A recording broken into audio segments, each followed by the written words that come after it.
The rain was coming down in sheets, the kind of rain that made you feel like the sky was crying for you.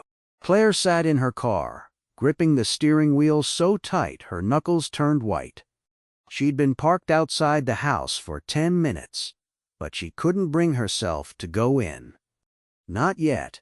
Not when she knew he was inside. Her ex-husband Mark, the man who'd left her 3 years ago for a woman half his age. The man who'd sworn he'd never want kids, only to turn around and have one with her. And now he was gone. Cancer, fast and brutal. And Claire, for reasons she still couldn't fully explain, had agreed to take in his daughter. Their daughter. She took a deep breath, the kind that's supposed to steady you but just makes you feel more unsteady. "Get it together, Claire," she muttered to herself, wiping at her eyes. She wasn't crying. She wasn't. It was just the rain. Or maybe the exhaustion.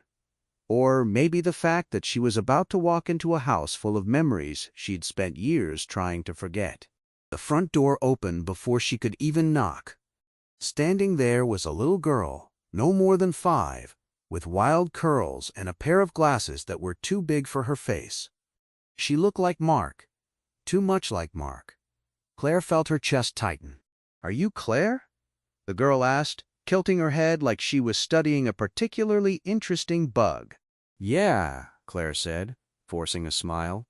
"And you must be, Ellie," the girl said, rolling her eyes like Claire was the dumbest person she'd ever met. "You do know you're adopting me, right?" Claire blinked. Yeah, I know."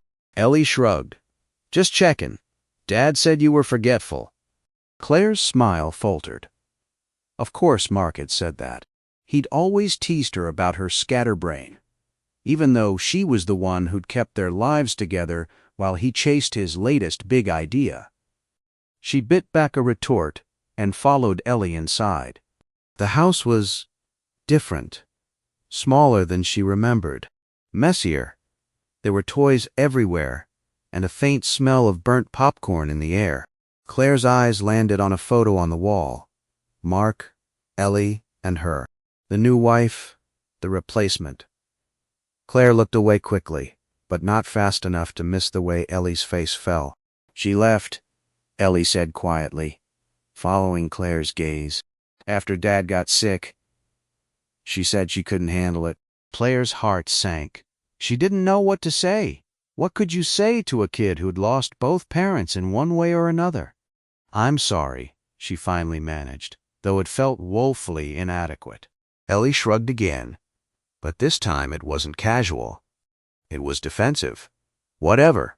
I don't need her anyway." Claire hesitated, then crouched down so she was eye level with Ellie. "Hey, I know this is hard, and I know I'm not your mom, but I'm here, okay? We'll figure this out together." Ellie studied her for a long moment, then nodded. "Okay, but you should know, I don't like broccoli, or bedtime, or people who snore." Claire laughed, despite herself. Noted. The first few weeks were rough.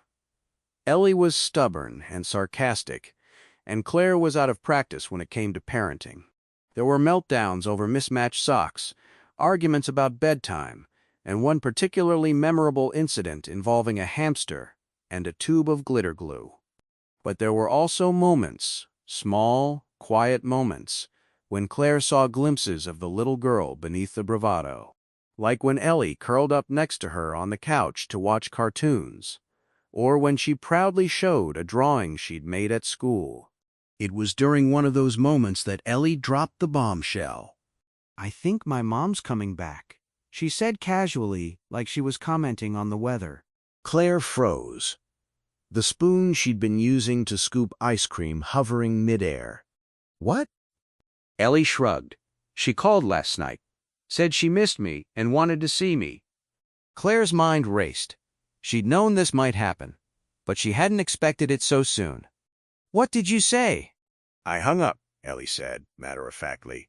"But she'll call again. She always does." Claire set the spoon down, her appetite gone. "Ellie, If she wants to be part of your life, that's a good thing, right? Ellie looked at her like she'd just suggested they move to the moon. No, she left. She doesn't get to come back just because she feels like it. Claire didn't know what to say to that. She wanted to argue, to tell Ellie that people make mistakes, that sometimes they deserve a second chance. But the words stuck in her throat, because deep down she wasn't sure she believed them herself. The tension between them grew after that. Ellie became more withdrawn, more defiant, and Claire felt like she was walking on eggshells, terrified of saying the wrong thing. It all came to a head one night, when Ellie refused to go to bed, and Claire, exhausted and frustrated, snapped. "You can't just shut everyone out, Ellie," she shouted, immediately regretting it when she saw the look on Ellie's face. "Why not?" Ellie shot back, her voice trembling. "Everyone shuts me out." Claire's heart broke.